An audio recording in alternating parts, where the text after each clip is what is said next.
नमस्कार दोस्तों, आपका स्वागत है हमारे YouTube चैनल स्क्वायर क्लासेस में। आज से हम शुरू करने वाले हैं यूपी ट्रिपल एस सी पेट का प्रैक्टिस सेट।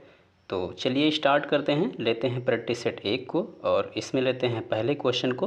पहला क्वेश्चन हमारा कि प्रथम एशियाई खेल किस वर्ष आयोजित किया गया। तो इसमें क्वेश्चन आपका है, प्रथम एशियाई खेल किस वर्ष आयोजित किया गया। ऑप्शन लेते हैं। ऑप्शन है, पहला ऑप्शन है 1952 में, दूसरा है 1953 में, तीसरा है 1954 में या 1951 में।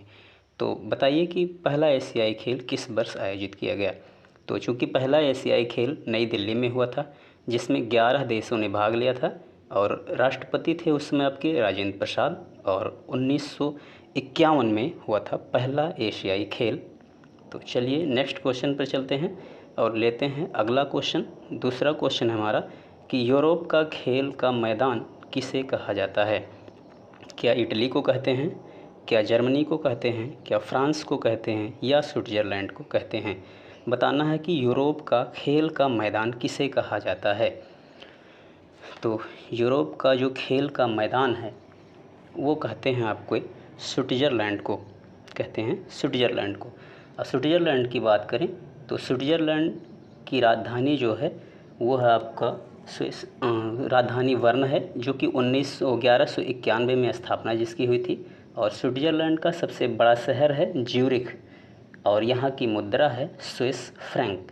तो चलिए नेक्स्ट क्वेश्चन पर चलते हैं। लेते हैं अगला क्वेश्चन और क्वेश्चन नंबर 3 है हमारा कि उत्तर प्रदेश में किसान मित्र योजना कब शुरू हुई थी। उत्तर प्रदेश में बताना है कि किसान मित्र योजना कब शुरू हुई थी। तो क्या 2004 में शुरू हुई थी, क्या 2003 में शुरू हुई थी या 2002 में या 2001 में। अब डेट है सब में 18 जून और सन आपका चेंज किया हुआ है। तो उत्तर प्रदेश में बताना है कि किसान मित्र योजना कब शुरू हुई थी। तो बताइए। तो उत्तर प्रदेश में जो किसान मित्र योजना शुरू हुई थी वो हुआ था 18 जून 2001 में। तो इस प्रकार आपका ऑप्शन डी सही है, 18 जून 2001। चलिए अगले क्वेश्चन पर चलते हैं और अगला क्वेश्चन है हमारा कि इंद्रावती, प्राणहिता और साबरी किसकी सहायक नदियां हैं। तो इंद्रावती, प्राणहिता और साबरी किसकी सहायक नदियां हैं ये बताना है आपको। क्या गोदावरी की हैं, क्या कृष्णा की हैं, क्या कावेरी की हैं या साबरमती की हैं। तो बताना है कि इंद्रावती, प्राणहिता, साबरी किसकी सहायक नदियां हैं। तो इंद्रावती और प्राणहिता और साबरी ये तीनों नदियां जाके गिरती हैं आपके बंगाल की खाड़ी में लेकर गोदावरी नदी से मिलती हैं, गोदावरी नदी में जाके मिलती हैं और ये अपने जल को बंगाल की खाड़ी में ले जाकर गिराती हैं। अब गोदावरी की बात करें तो गोदावरी जो है ये सबसे बड़ी नदी है दक्षिण भारत की और बंगाल की खाड़ी में अपना मुहाना बनाती है। और गोदावरी नदी को दक्षिण की गंगा कहा जाता है और इसका जो उद्गम है वो महाराष्ट्र के त्र्यंबकम चोटी से निकलती है ये नदी। चलिए अगले क्वेश्चन पर चलते हैं। अगला क्वेश्चन हमारा कि भारतीय भाषाओं के रक्षा व विकास हेतु हिंदुस्तानी एकेडमी की स्थापना कहाँ की गई थी। भारतीय भाषाओं के रक्षा व विकास हेतु जो हिंदुस्तानी एकेडमी है उसकी स्थापना कहाँ की गई थी। तो अगर हम बात करें हिंदुस्तानी एकेडमी की तो हिंदुस्तानी एकेडमी की स्थापना हुई थी 1927 में, यानी 22 जनवरी 1927 में स्थापना हुई। इसका जो आदर्श वाक्य है वो है विंदेम देवताम वाचम और इसका उद्देश्य है भारतीय भाषाओं की रक्षा और उसका विकास करना। तो इसमें आपके 4 ऑप्शन दिए गए हैं। इसकी स्थापना कहाँ की गई, क्या आगरा में है स्थापना की गई थी, क्या प्रयागराज में, क्या वाराणसी में, क्या लखनऊ में।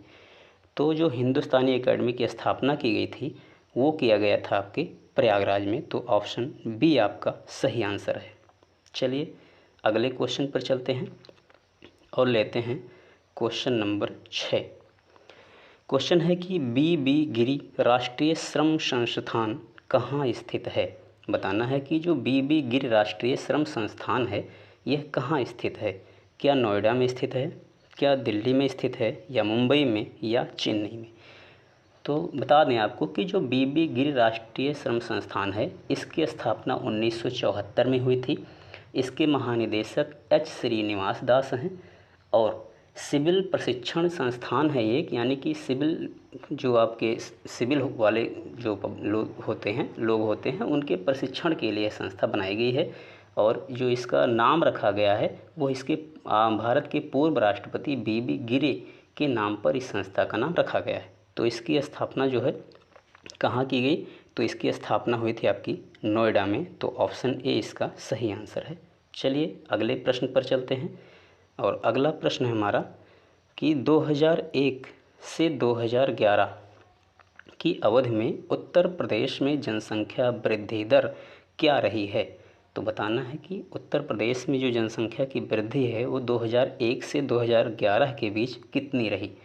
क्या 20.46% रही, या 17.69% रही, या 22.19% रही, या 20.22% रही। तो 2001 से 11 के मध्य जो उत्तर प्रदेश की जनसंख्या वृद्धि दर रही है वो रही है आपकी 20.22%, यानी ऑप्शन नंबर डी आपका सही आंसर है। चलिए अगले प्रश्न पर चलते हैं। और अगला प्रश्न हमारा कि विक्टोरिया द्वीप कहाँ स्थित है। विक्टोरिया द्वीप की स्थिति बताना है कि यह कहाँ स्थित है। तो बात करें, अब इसमें ऑप्शन है आर्कटिक महासागर में है, क्या हिंद महासागर में है, या उत्तरी अटलांटिक महासागर में है, या प्रशांत महासागर में है।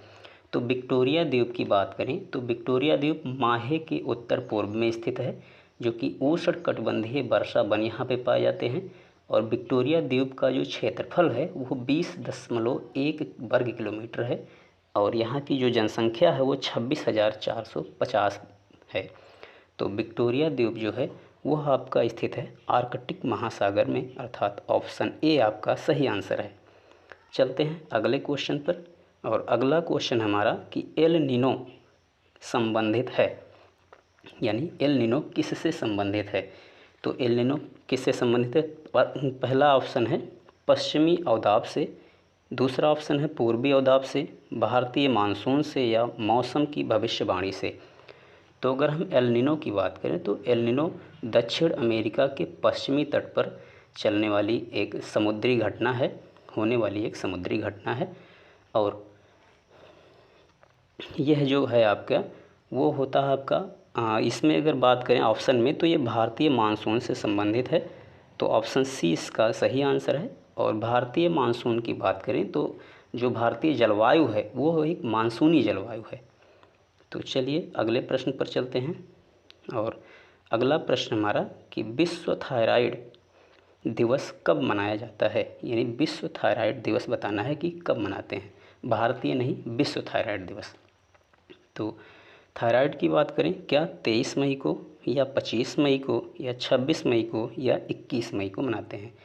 तो 23 मई को मनाते हैं विश्व कछुआ दिवस, और 26 मई को मनाते हैं स्विट्ज़रलैंड में APJ अब्दुल कलाम के सम्मान में विज्ञान दिवस मनाया जाता है, और 21 मई को मनाते हैं आतंकवादी विरोध दिवस, और 25 मई को मनाते हैं विश्व थायराइड दिवस। तो ऑप्शन बी इसका सही आंसर है। चलते हैं अगले प्रश्न पर। और अगला प्रश्न है हमारा कि बिलीत पुस्तक के लेखक कौन हैं, यानी बताना है कि जो बिलीत पुस्तक है ये किसकी पुस्तक है। क्या महेंद्र सिंह धोनी की है, या विराट कोहली की है, या सुरेश रैना की है, या सचिन तेंदुलकर की है। तो महेंद्र सिंह धोनी की जो पुस्तक है उसका नाम है द मैन, और सुरेश रैना की पुस्तक के बारे में तो अभी बाद में डिस्कस कर लेंगे। अब विराट कोहली की पुस्तक का नाम है द विराट कोहली स्टोरी, जो कि विराट कोहली ने नहीं लिखी है, किसी अन्य ने लिखी है। और संजू सैमसन की बात करें तो संजू सैमसन एक टूर्नामेंट खिलाड़ी हैं, और जो बिलीत पुस्तक है ये है आपके सुरेश रैना की पुस्तक है। तो ऑप्शन सी इसका सही आंसर है।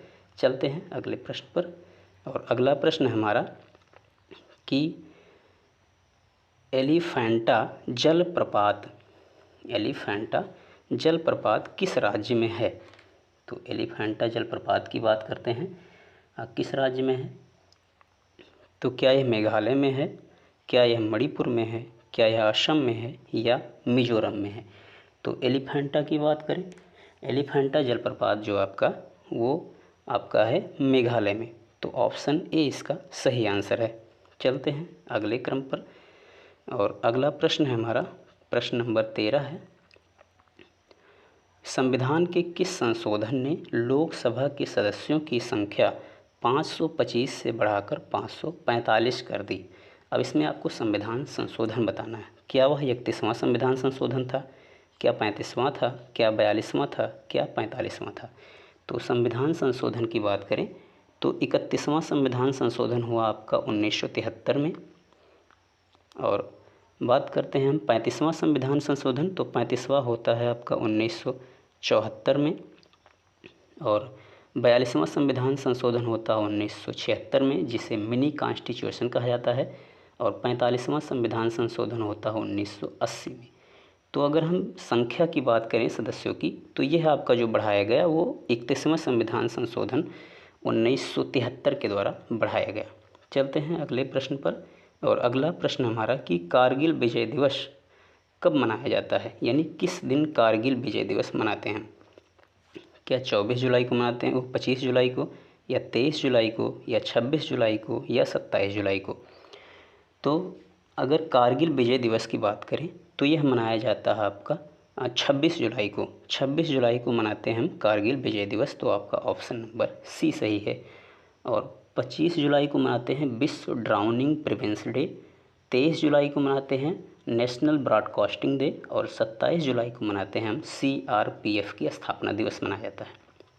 चलते हैं अगले प्रश्न पर और अगला प्रश्न हमारा कि जोजिला दर्रा निम्नलिखित में से किसको जोड़ता है?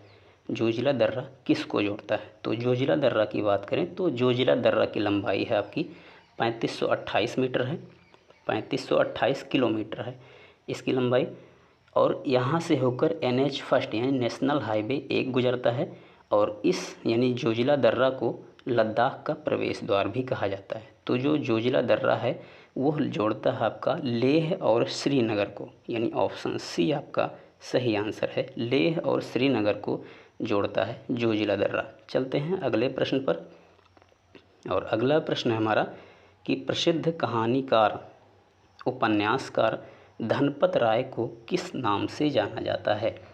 आपको बताना है कि धनपत राय जो हैं इनको किस अन्य नाम से भी जाना जाता है। तो क्या इन्हें फिरोज गोरखपुर के नाम से जानते हैं, क्या मुंशी प्रेमचंद के नाम से जानते हैं, या अशोक वाजपेयी के नाम से जानते हैं, या भारतेंदु हरिश्चंद्र के नाम से जानते हैं? तो बात करें धनपत राय की तो धनपत राय उनको जाना जाता है मुंशी प्रेमचंद के नाम से, यानी इनका एक अन्य नाम है मुंशी प्रेमचंद।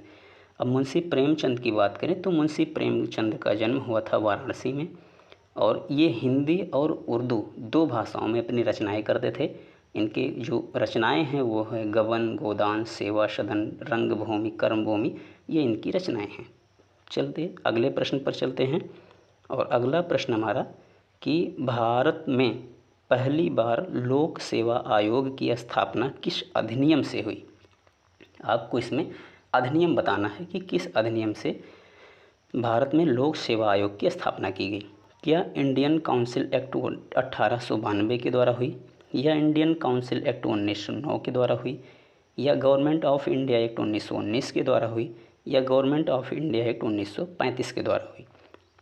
तो अगर हम बात करें कि जो आपका लोक सेवा आयोग है ये होता है आपका गवर्नमेंट ऑफ इंडिया एक्ट 1919 के द्वारा इसकी स्थापना होती है। ऑप्शन सी आपका सही आंसर है।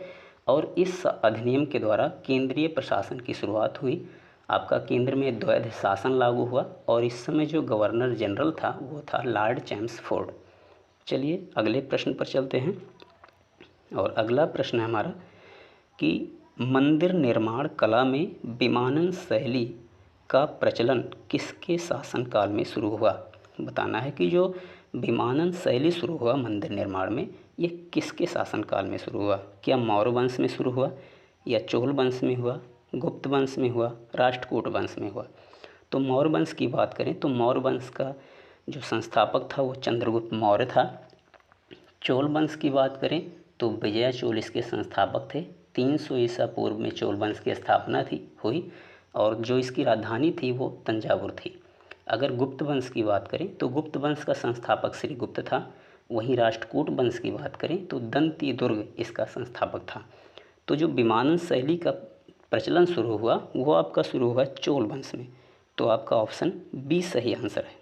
चलिए अगले प्रश्न पर चलते हैं। और अगला प्रश्न हमारा एंटीटॉक्सिन का इंजेक्शन किसकी रोकथाम के लिए दिया जाता है। यानी जो एंटीटॉक्सिन इंजेक्शन है वो किसके लिए बनाया गया है, किस रोग के लिए। क्या टेटनस के लिए बना है, टाइफाइड के लिए बना है, मलेरिया के लिए बना है या हैजा के लिए बना है। तो एंटीटॉक्सिन का जो इंजेक्शन है यह बना आपका टेटनस के लिए। ऑप्शन ए आपका सही आंसर है। और टिटनेस जो है ये आपका बैक्टीरिया से होने वाला रोग है और टिटनेस में आपकी तंत्रिका तंत्र प्रभावित होता है।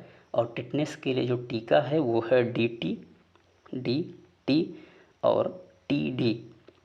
2 प्रकार के टीके आपके हैं जो कि आपके टिटनेस में दिए जाते हैं। चलिए अगले प्रश्न पर चलते हैं। और अगला प्रश्न है आपका कि आल्प्स पर्वत श्रृंखला किस महाद्वीप में स्थित है। अब बताना है कि जो आल्प्स पर्वत है यह किस महाद्वीप में है। क्या उत्तरी अमेरिका में है या यूरोप में है या दक्षिण अमेरिका में है या अफ्रीका में है। तो बताइए, अगर हम आल्प्स पर्वत की बात करें तो आल्प्स पर्वत जो है आपका वो आपका यूरोप महाद्वीप में और यूरोप महाद्वीप में है। यानी ऑप्शन बी आपका सही आंसर है। और यूरोप महाद्वीप में जो आल्प्स पर्वत है इसकी जो सबसे ऊंची चोटी है उसका नाम है माउंट ब्लैक। अगर दक्षिण अमेरिका की बात करें तो दक्षिण अमेरिका में जो पर्वत श्रृंखला है वो एंडीज है। वहीं अगर उत्तरी अमेरिका में बात करें तो उत्तरी अमेरिका की जो पर्वत श्रृंखला है वो रॉकी पर्वत श्रृंखला है। अगर हम अफ्रीका की बात करें तो अफ्रीका में आपका किलिमंजारो पर्वत और किलिमंजारो पर्वत की जो सबसे ऊंची चोटी है उसका नाम है किबो। तो इस प्रकार के आपके 20 क्वेश्चन कंप्लीट होते हैं। और ज़्यादा से ज़्यादा लोगों को सेशन को शेयर कीजिए, सब्सक्राइब कीजिए और लाइक कीजिए। और मिलते हैं नेक्स्ट वीडियो में, तब तक के लिए धन्यवाद।